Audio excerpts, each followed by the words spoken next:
Hello, beautiful people. Welcome back to our channel. The detention of Mazi Nnamdi Kanu in DSS is still ongoing, and of course, it looks like Mazi Nnamdi Kanu himself have diversed another means of defending himself, even in DSS custody. A lot of things, informations are unfolding, and Nigerians are wondering what's the way out as things are actually gradually exposing itself. But before we go into the news proper to find out the latest style Mazi Nnamdi Kanu is using to hold himself in check, would like you to subscribe to our channel by clicking on the red subscribe button beside it. You will see a bell notification icon. Please go ahead. Click on it to get notified as soon as you update our channel on YouTube. Well, the leader of the indigenous people of Biafra, Mazi Nnamdi Kanu, as at Sunday, went head to head, clashed with the operatives of the Department of State Services, and refused to answer their questions during another interrogation by the secret police in Abuja. It was also learned that Kanu was quizzed by five DSS officers on Sunday in the presence of his lawyer, Aloy Ejimako. But he noted that he was fed up with the interviews and would not respond to questions again.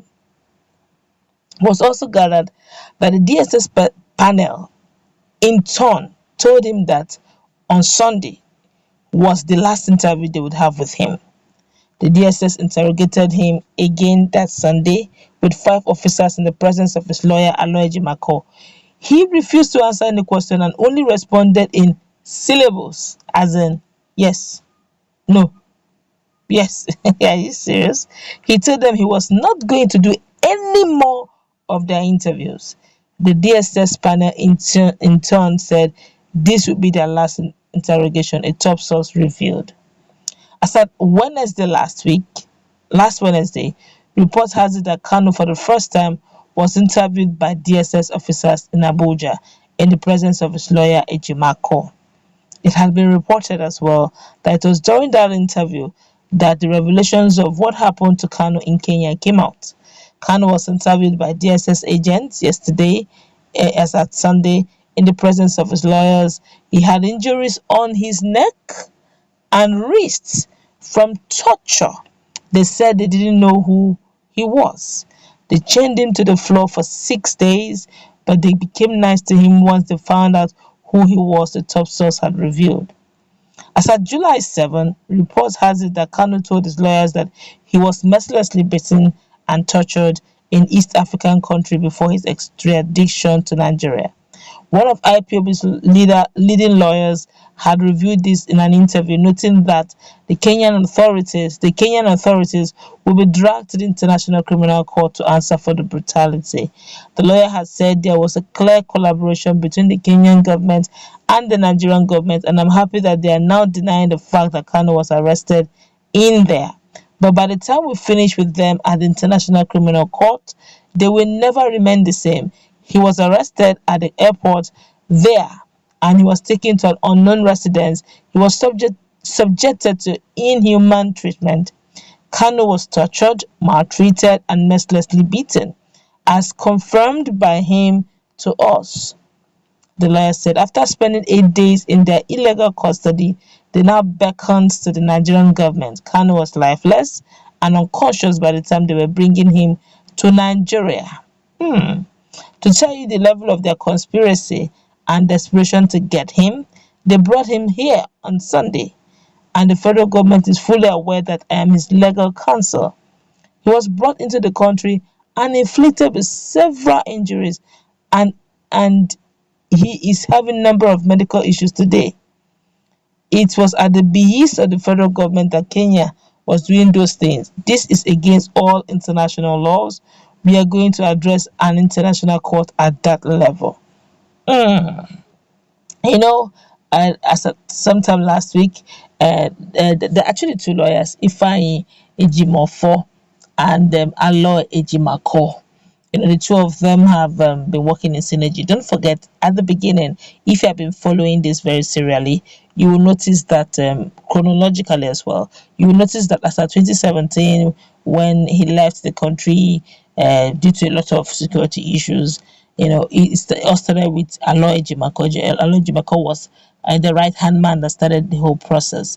But when he left the country. That's Mazen Nnamdi Kanu left. Aloy himself, for some reasons I don't know why, he also was not totally present in Nigeria. But there was somebody trying to hold things in full in sway. There was Ifeanyi Ejimofo, now who was now representing him in Nigeria, trying to explain to the court then that the his client didn't jump bail, but he had to leave because of security issues. Seeming to also still represent him in Nigeria, despite the fact that his client was not in Nigeria. So both of them, are most often used intertwined because they are both the same, as in they are working as a team, of his defense counsel. Okay, but Ejimofo head, as Ifeanyi himself, has been on ground for a long while. So to speak, he has briefings. Now he's saying that while he was in Nigeria, that's Ifeanyi himself was in Nigeria, and Mazen Nnamdi Kanu was brought into Nigeria and was in Abuja as at Sunday when he was brought in. His lawyer, his legal counsel, was not even aware that he was in the country.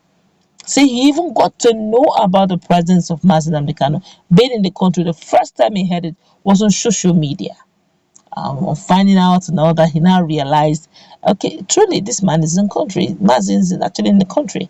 That he tried as much as he could at the beginning to say he couldn't, but eventually, as his legal counsel, they had to allow him see, with all this going on, and I say, look, what really happened? There have always been three sides to the story: the side of the government, Mazen Nnamdi Kanu's side of the story, and of course the truth.